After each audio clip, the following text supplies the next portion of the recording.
Hello, BookTube. Welcome to Weekly Reads. I've had a pretty great reading week. I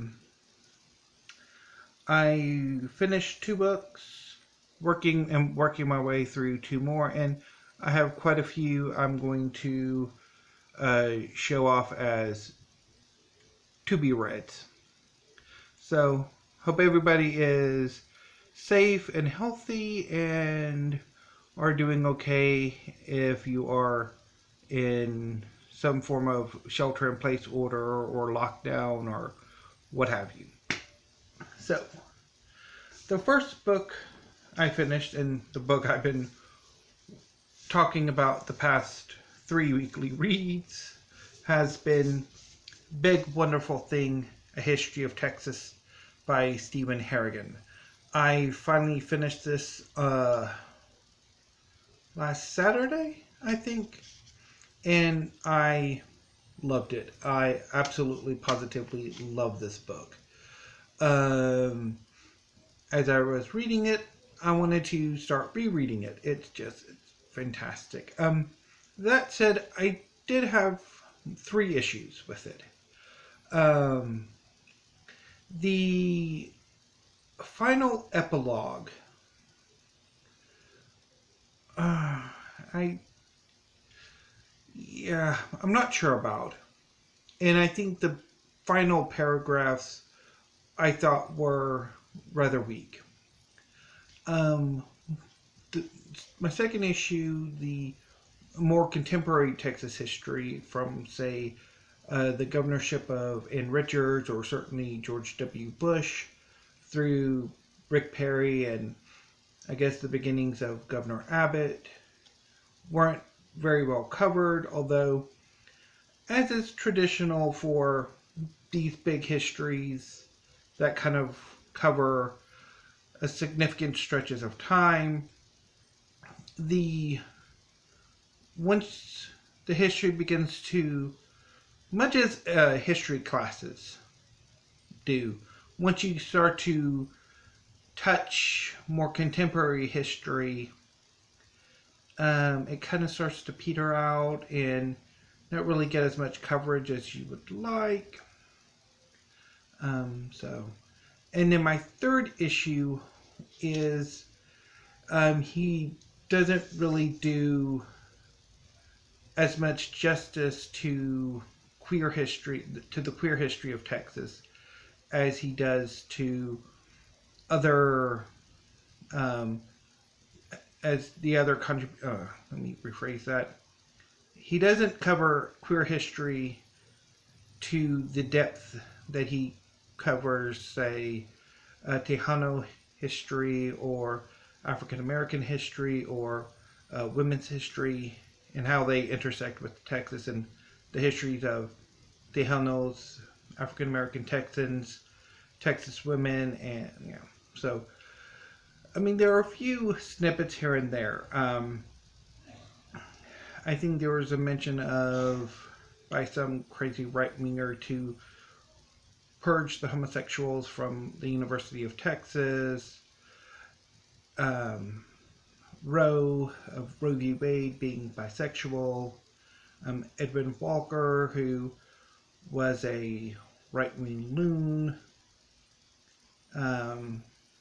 Being arrested a few times for propositioning police officers in bathrooms, and the infamous bathroom bill from about 3 years ago. So that was it.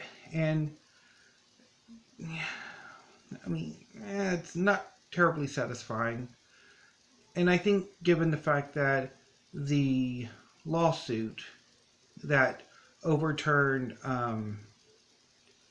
anti-sodomy laws across the country originated in Houston should have been remarked upon at least. So that I thought was a disappointment.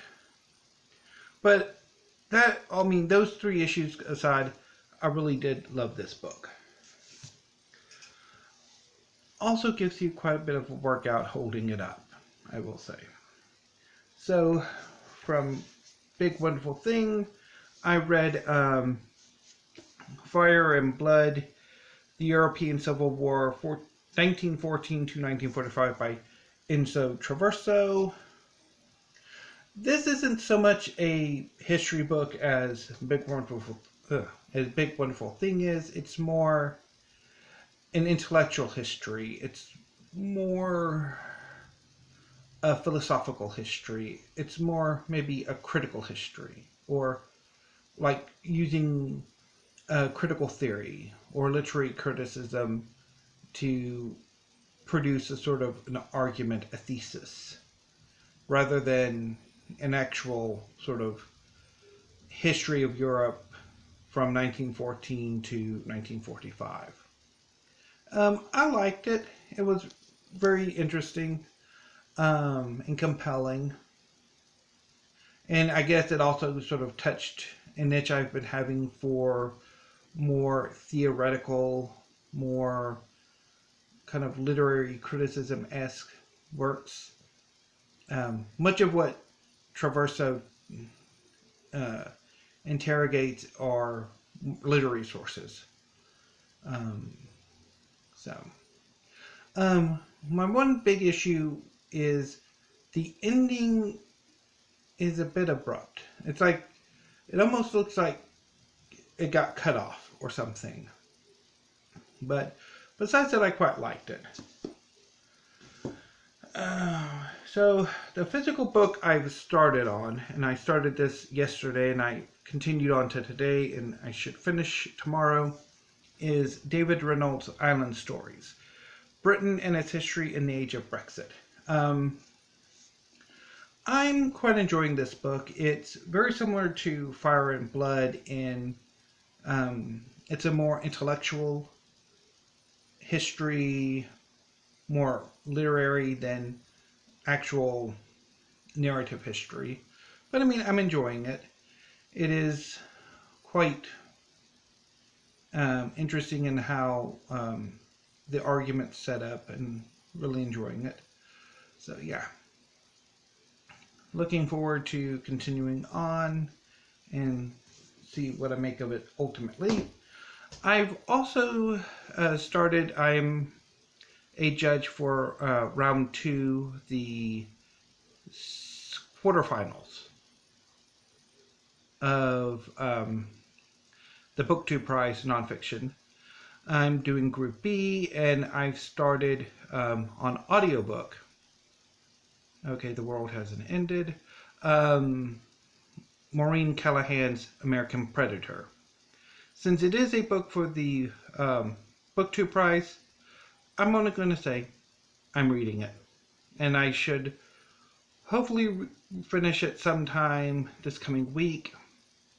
Obviously, it's an audiobook, so I'm going to have to finagle some time to listen to it. And obviously, since this is the first audiobook I've ever listened to, and since the other books in the my group are, I've looked out and either it'll be all audiobook or ebook, since I'm checking them out from the online, my library has an online thing, and I found most of the books there, so yeah. So probably when the quarterfinal results are announced, I'll obviously talk about the books more in depth, and then I will also do a separate video about how I handled or feel about audiobooks and ebooks compared to regular print books. So anyway, so I should be able to finish American Predator sometime this coming week. I'm also going to probably, once I finish American Predator, I'll start on Carmen Maria Machado's In the Dream House, because I've checked that one out on audiobook too, and I have like 14 days to finish both of them. Now, as for physical books, after I finish Island Stories, I have three options. I'm not entirely sure which one I will pick yet. I will either read Jaine Fenn's Broken Shadow, Shadowlands Book 2. Rather enjoyed the first book in that series. The Blue Eye by Ausma Zehanat Khan. Give this one another go. And Queen in Hiding by Sarah Kozloff. I will pick one of those. And I might, so they should probably show up the next few weeks too. So yeah, that was my weekly reads. Hope everybody's doing okay. We're doing good so far. So, I mean, we might have to, the next few weeks, start thinking about alternative methods of getting some groceries. But that's for next week. So, anyway, until then, I will see you next week. And until then, stay safe.